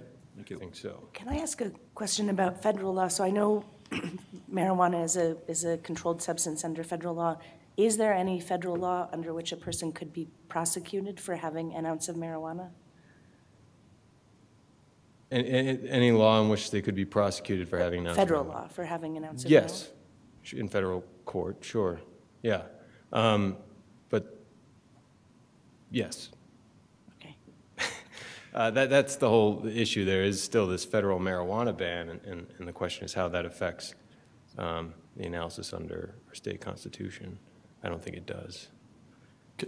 Can I just follow up with an example today? So say our Constitution said you have a reasonable expectation of privacy in possessing a bazooka in Colorado. And even though that's prohibited by federal law, that statute, that constitutional provision or statute would not be an impediment to the federal law under your proposal here. It would not, because the federal government could always enforce its own laws. But that doesn't mean that state and local law enforcement can. Their authority to enforce federal law is governed by state law, and they can be deprived of the authority to enforce a federal law by state law. While we're not going to let you say anything that you were prepared to say, let me jump in. Mr. Kaler said in his argument, when we look at a legitimate expectation of privacy, we look at whether there's a subjective expectation of privacy that society is willing to, I guess, objectively recognize. In this case, there was no marijuana in the car. There was only contraband in the car. Did Mr. McKnight have a legitimate a subjective expectation of privacy here? Yeah, the focus on what the police found, I think, is inappropriate. The focus has to be on, and he certainly had a subjective expectation of privacy that was reasonable and legitimate in the passenger compartment of his car. And the question is, what could Kilo, the dog, tell police about what was in that passenger compartment? And so... So, focusing on the dog sniff, though, did he have an expectation of privacy in not having the dog walk around when the only thing in the car is contraband? All the cases focus on there's a legitimate expectation of privacy. There's no legitimate expectation of privacy in contraband. Correct. The only thing in the car was contraband. The only thing the dog here could alert to was contraband. Why, at least in this case, did Mr. McKnight have a subjective expectation of privacy such that a dog can't walk around? I guess where I'm going to is under your theory is no dog search in Colorado or dog sniff is ever proper, I suppose, unless the dog is not trained for marijuana. Well, first of all, that's not exactly my position. My position is just that if they wanted to walk this dog around his car, they needed reasonable suspicion to do it. Also, I think I'm going to sort of indirectly answer your question with a much broader principle that applies to search and seizure jurisprudence, which is that a search cannot be justified by what is found in the search. So you don't look to what the police find to determine whether the search is constitutional, because if that were the case, every search would be constitutional, because all the cases that reach the courts is where something illegal was found. So I think it would be contrary to basically fundamental principles to say, well, he had no subjective expectation of privacy here because what the police actually found was contraband. So and I understand the point that you're making. So how do we define subjective expectation of privacy in this context? Well, I think in this context, the subjective expectation of privacy attaches to the personal area, the private area, the passenger compartment of the vehicle. In this case, it might be luggage in another case. And the question is really, what can the dog or any other device, really, a thermal imaging device, something like that, what information can that communicate to the police? Sure. So how does that then jive with all the cases, the federal cases, the non-Colorado cases that say it's okay to walk a dog around? They would suggest there is no subjective expectation. Your argument is the subjective expectation of the passenger part of my car. The federal cases seem to suggest that's not so. If you only have contraband, it is not a search to walk a dog around a car. Well, they say that because the dog can only tell, it doesn't tell police anything about what's in the passenger compartment of the car other than there is contraband or there is not contraband. Right, but your argument is, I think, that there's a subjective expectation of privacy in the car. So it's always a search where reasonable suspicion is required. But the federal courts have said, and Esparza before we had Amendment 64 said otherwise, that I'm trying to figure out how those fit together. Well, so I think those cases don't say there's no subjective expectation of privacy in the compartment. The reasoning is that it's what the dog's alert is capable of telling police about what's in the compartment. They never say there's no subjective expectation of privacy in They say there's no legitimate expectation of privacy. That's why it's not a search. They don't say that there's no subjective expectation of privacy in the passenger compartment. They say there's no subjective expectation of privacy in the information that the dog could convey to the police, which is, and it really just attaches to the existence or non-existence of contraband. And so once the police have the information, once the dog alerts in a case where it's only trained to detect contraband, the police know there's contraband, and that gives them probable cause to invade the subjective expectation of privacy in the compartment. If the alert, we're just going to keep pulling in different directions, I'm sorry. That's all right, that's why I'm here. So. Yeah, thank you.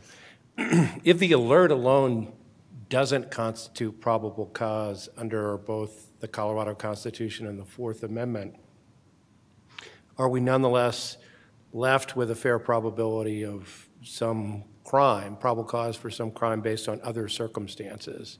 The prosecution, as I understand, points to the fact that we're parked outside what had been thought to be a drug house, and one of the passenger had been convicted of use of methamphetamine before. Do those circumstances in combination with whatever value the alert has give us probable cause for the automobile exception of the search of the passenger? Just was there probable cause under totality here? I know that's a much simpler way of saying it. All right, well, no, but I'd also, first I'd like to note that while I go to great pains in the answer brief to explain why there's no reasonable suspicion, no probable cause, under the totality of the circumstances, those questions aren't really encompassed within the cert questions, so this court need not reach those. That said, If we do. what's that? If we do, If you then- do. No, there was no probable cause here, and I think that's because the totality of the circumstances is just that. You have to look at the totality of the circumstances, and there were three, and that includes exonerating information that would mitigate the weight of the facts, a given fact in the analysis. The prosecution points to three facts that it claims supplied reasonable suspicion. I'll start with reasonable suspicion because the probable cause is just the additional fact of the alert, really. So the first fact was the person that Officer Gonzalez observed outside of Mr. McKnight's truck, and the truck was parked the wrong way in a one-way alley. I actually don't think that's suspicious. I think it reduces the level of suspicion because if you're dealing or buying drugs, the last thing you want to do is commit a conspicuous traffic violation by driving the wrong way down a one-way street. We've never seen that. I mean, it happens, and that's why they get pinched. But the good ones don't do that. The ones who don't get caught. So about this person standing outside, Officer Gonzalez never gave any testimony about how the man got there. He just noticed him standing outside. Didn't testify to any exchange between anyone in the car and the man outside. Didn't know who the man was. And so I think that really contributes nothing to the analysis. The second fact, which sort of on its face would contribute to the analysis if you just consider the fact that Mr. McKnight parked outside of a house where drugs had been discovered 2 months earlier. He parked outside of that house for 15 minutes. But there are two details about that fact that I think eliminate any probative value. And the first is that there was no, Officer Gonzalez did not have any knowledge that there was ongoing drug activity at the house. And two, he did not testify to observing anybody leave the truck to go to the house or vice versa. So there was no traffic observed between the truck and the house, which that combined with the fact that the information regarding the house was stale, I think completely eliminates any probative value. And the third fact was Mr. McKnight's passenger, who Officer Gonzalez knew had used methamphetamine at some point in the past, but he couldn't speculate as to when, and it was not, he knew that it was not super recent. So again, another stale, unreliable fact regarding what's actually in the truck, and the fact that he had no idea when this happened, when she had used methamphetamine, I think also completely eliminates or makes the value of that fact negligible. So those are the three facts. Adding them together, they all have no or very, very low value in the analysis, and I think taken together, they do not amount to reasonable suspicion. Take the dog's alert into account for the probable cause question, and those facts, in my view, do nothing to disambiguate the alert and make it more likely that that alert was caused by the presence of contraband. It's nothing like Zuniga and Cox, where there was extreme nervousness, inconsistent travel plans. In Zuniga, there was the strong odor of raw marijuana that the human police officer could smell, and then in Cox, it was the 2 cell phones. All of those facts on their own provide some weight and would tend to disambiguate an alert and make it more likely that there is actually contraband in the car right then. But they're not like the facts in this case. Because a person, I'm sorry. No, go ahead. Go ahead. Well, I'm going in a different direction a little bit. You made a comment that they need reasonable suspicion to even have the dog walk around the car. I want to contrast that with Mr. Kaler's statement of you can't prevent a dog from breathing or something to that effect. I mean, so the question is it a search, the air around the car? But, all right. Assuming it's legally there and not detained and... Well, I think Mr. Kaler's argument kind of misrepresents how the deployment of a drug detection dog works. It involves, first, training of the dog and the police officer, and then the dog has to be deployed in a particular way. The goal here is to smell what's in the car. It's not just walking a dog through a park. And the dog is also a super sensitive instrument, similar to Kylo, the infrared. It's not just anybody could see. Correct. That's... The whole purpose of training the dog is to enable police to make investigative determinations that they couldn't otherwise make on their own. So it's to reveal information that is not perceptible by the human senses. So the answer to my question is it's a search just by the dog sniffing around the car? Not just by the dog sniffing around the car, walking around the car, the fact that they made the conscious decision to deploy the dog for the purpose of telling them what's in the car. So the deployment is critical. Deployment's a better word. The sniff is kind of shorthand, I think, used in the case law for the deployment of the dog. But it's not just breathing. Would it have been a search if they had used a dog that wasn't trained to sniff marijuana? Well, yes, if the dog was trained to detect something else that was legal, like potato chips or alcohol or... But Okay. no, if it was just trained to detect illegal drugs, no, it wouldn't have been a search. Does a person have a right, an expectation of privacy, a reasonable expectation of privacy in the air outside the car? Yes, I mean, in a manner of speaking. And the reason is, let's take Kylo to be the case, to be distinguished from the dog Kilo in this case. Kylo is K-Y-L-L-O. The Supreme Court said that police use of a thermal imaging device, which just detected sort of the heat waves coming off of a house, that was a search.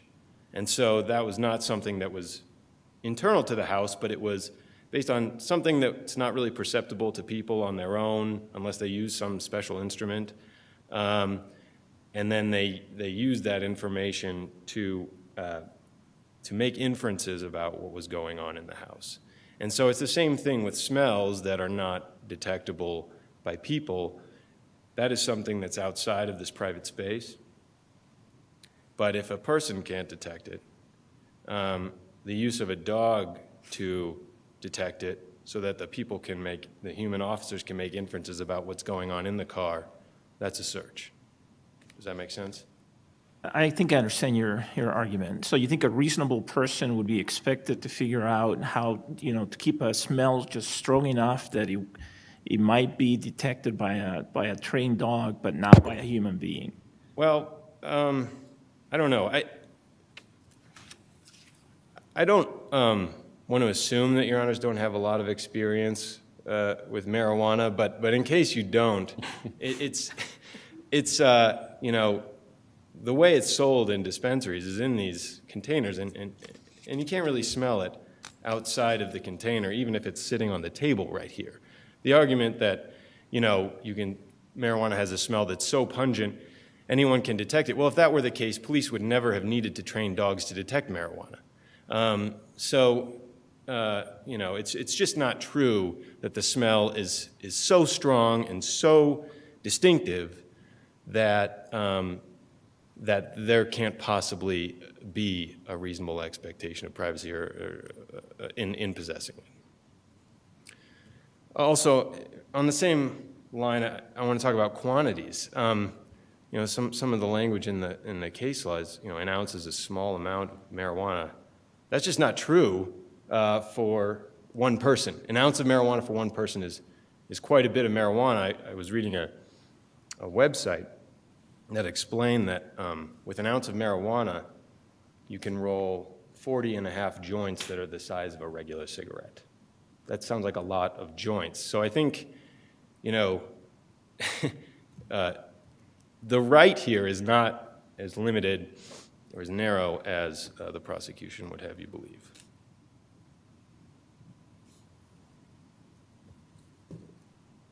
Want to start where you were going to start? Yeah. We're leaving you to your own devices now. Yeah. Well, if you don't have any more questions. Actually, I do. Okay. So I'd hate for you to get back to where you wanted to. No, I do have one sort of just quick formal question about how you read the Court of Appeals, if you think there is a majority to be put together there, or maybe better is what you're arguing. So as a result of this, would you say that where you're coming out is there's no reasonable expectation of privacy, and so this is a violation of even the Fourth Amendment, or are you arguing it's only a violation of Article 2, Section 7? I am arguing, the analysis is a little different, but I am arguing that it's still a violation of the Fourth Amendment.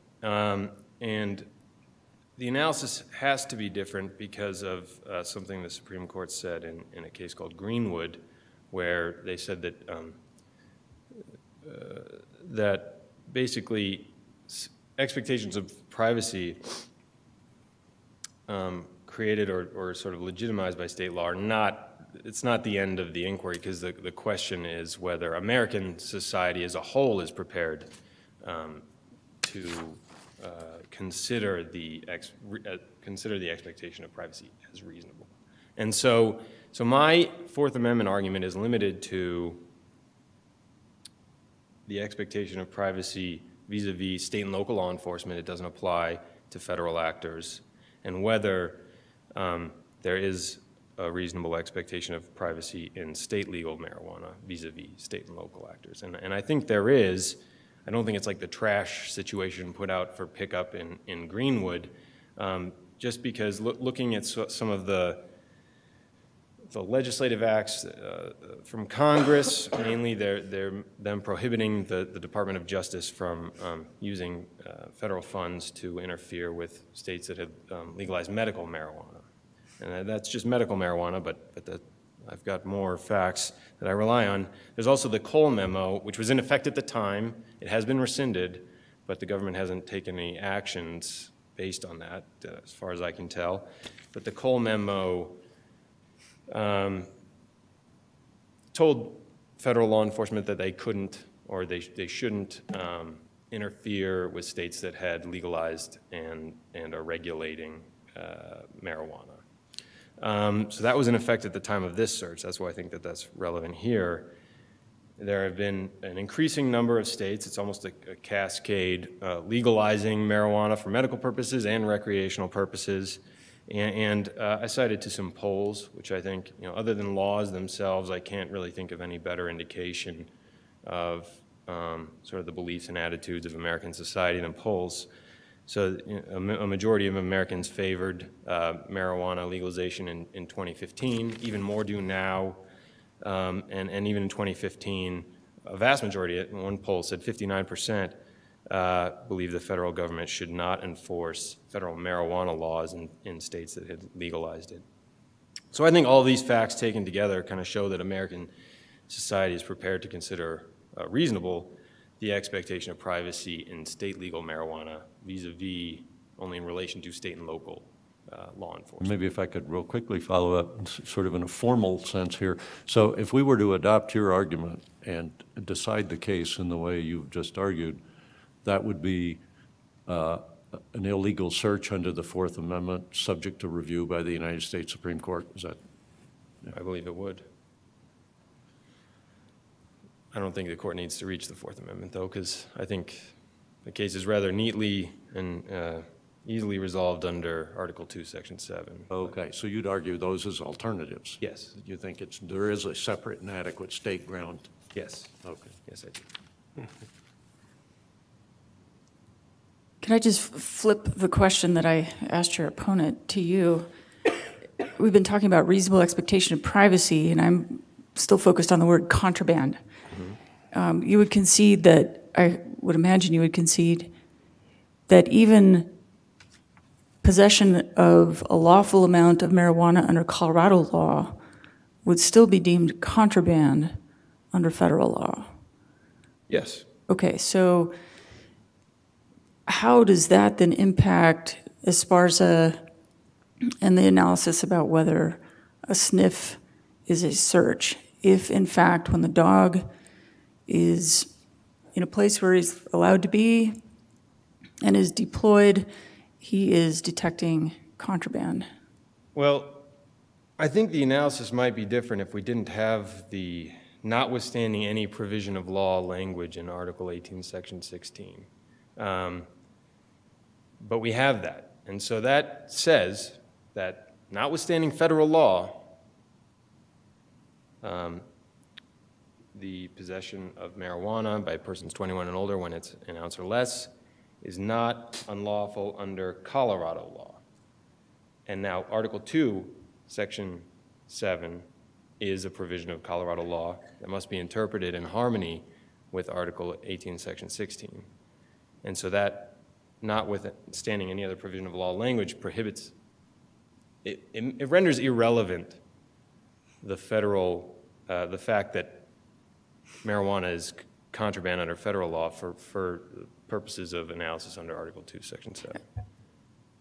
Let me see if I track that. Are you suggesting, are you tiptoeing close to a preemption argument, or are you simply saying, no, contraband, even though it's contraband under federal law, that same amount is not contraband under Colorado law? It's not a preemption argument. Okay. And the reason it's not a preemption argument is there is no conflict between the mere legalization of marijuana under Colorado law. Even if it had been made fully legal under Colorado law, and there's, you can possess as much as you want, there's no positive conflict there because that's only permitting certain conduct that's prohibited by federal law. It's not requiring it. This isn't the situation you had in Krauss, where the conduct that was prohibited by federal law was required by state law. And so when you only have state law, states can permit conduct that the federal government prohibits, and they don't need to enforce federal law. In fact, they cannot be compelled to do so. So just by legalizing certain conduct, permitting it, there's no preemption problem there. There's no positive conflict. Is your argument really that the state constitution created a privacy interest versus the legality of marijuana? I mean, I do think it gets close to a preemption concern if you're talking about whether marijuana is legal under state law, illegal under federal law. But if the focus is more on the privacy interest, that strikes me as a different question. So arguably you can hypothetically say the state law creates a privacy interest here. The Constitution uses the word privacy at one point. That is not preempted by federal law. And then you get to the analysis you argued before, whether society as a whole would recognize that privacy interest. Do you see the distinction? There's a distinction between saying, it's okay, the state law it makes marijuana legal, and we don't have to worry about a preemption issue, versus state law creates a privacy interest, and we don't have to worry about a preemption issue. Well, I'm running low. Hopefully I can fit my answer in here. But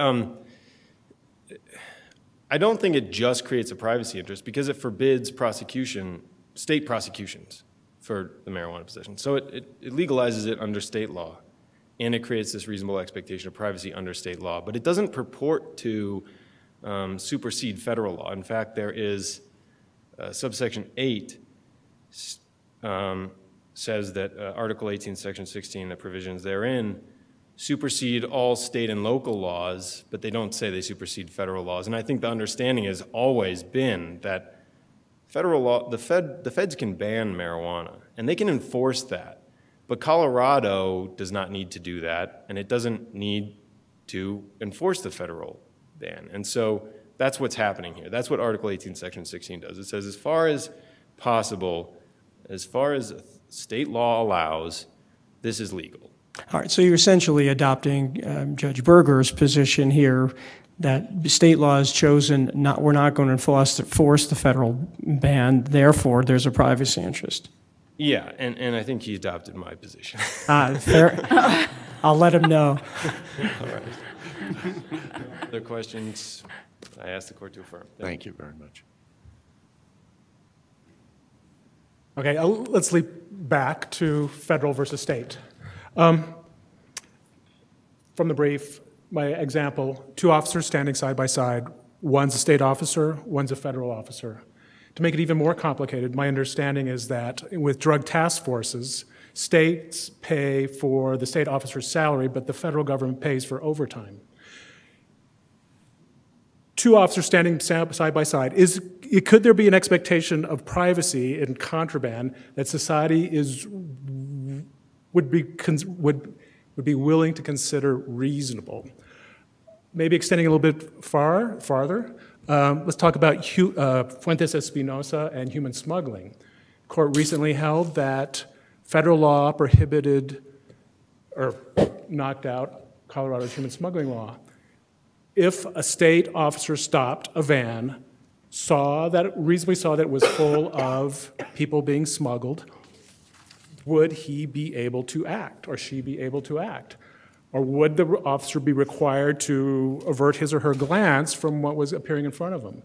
I think if the court were to look at the Colorado's peace officer statutes, 1610, 102, and 110, it talks generally about the authority of police officers to act generally when they see felonies, crimes, misdemeanors occurring before them. And last word, Kylo, Justice Corliss was right, Justice Kagan was wrong as far as the supersensitive instrument issue. I thank the court for its consideration. Thank you. We appreciate the arguments of both counsel. Case will stand submitted, and we will be in recess until 1 o'clock.